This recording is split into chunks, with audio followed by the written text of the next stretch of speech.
সরকার বেসরকারকে কেন যেন সবসময় একটা টাড়া চোখে তাকায়।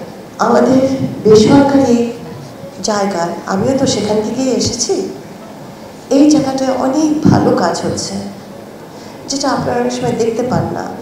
আর সরকার বেসরকারকে কেন যেন সবসময় একটা টাড়া চোখে তাকায়। তাদেরকে তারা খুব একটা মাপতে পারে না এবং এনজিওগুলোকে তারা বড্ড সমালোচনা করে। এই জায়গাটায় দুটো কথা ছোট্ট করে বলি, যারা বাচ্চাদের নিয়ে এত বছর ধরে কাজ করেছে তাদের ভেতরে যদি কিছু ত্রুটিও থাকে, সেই ত্রুটি কিন্তু সংশোধন করেই আমরা এগোতে পারবো। তাদেরকে কিন্তু লাগবে আমাদের আগামী পরিকল্পনার ভেতরে। আর তৃতীয় জিনিসটা হচ্ছে যে এনজিওদের ভেতরে এমন কতগুলো সুন্দর উপমা আছে। 25 বছরের ওয়ারেন্টিযুক্ত দীর্ঘস্থায়ী দরজা প্রোটেক্টর, আধুনিক ও মজবুত দরজা। সেই উপমাগুলো শিশুদেরকে নিয়ে, তাদের কর্মজীবন নিয়ে, তাদের বেড়ে ওঠা নিয়ে। আপনারা জানেন যে বাচ্চাদেরকে মা বাবারা একটা খুব বড় জায়গা থেকে বাচ্চাদের জন্য ভয় পায়, তাদেরকে আগলে রাখতে চায়, আগলে রাখতে পারে না। সেটা কি জানেন তো? যে ছোট ছোট শিশুদের উপরে যে যৌন হয়রানিটা হয়, তারা বলতে পারে না, তারা বোঝাতে পারে না। আর কি হতভাগা বাবা মা আমরা, বাচ্চাটার চোখ দেখেও আমরা বুঝি না, তার কথাটাও আমরা ঠিক মতো শুনি না।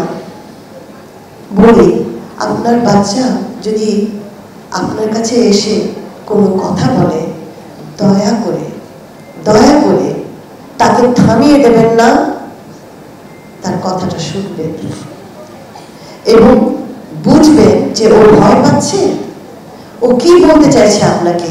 আপনি তো অভিভাবক, এই ভুলটা আমরা অনেক অভিভাবকরা করি, দয়া করে সেটা করবেন না।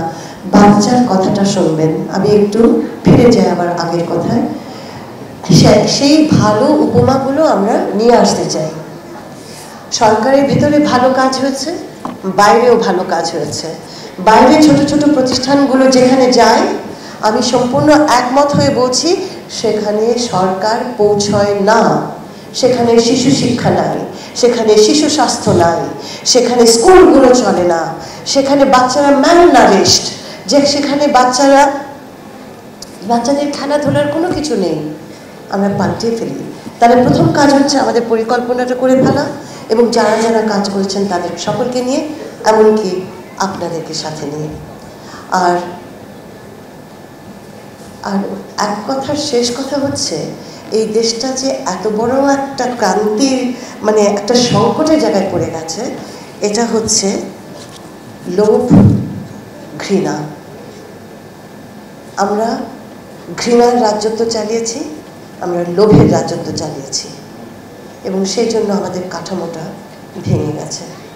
আসুন, আপনারা অভিভাবক, আমরা আজ আছি কাল নেই। আসুন না, হাত ধরে দ্রুত কিছু ভালো কাজ করি। খুব শিগগিরই আপনাদের সাথে যোগাযোগ হবে।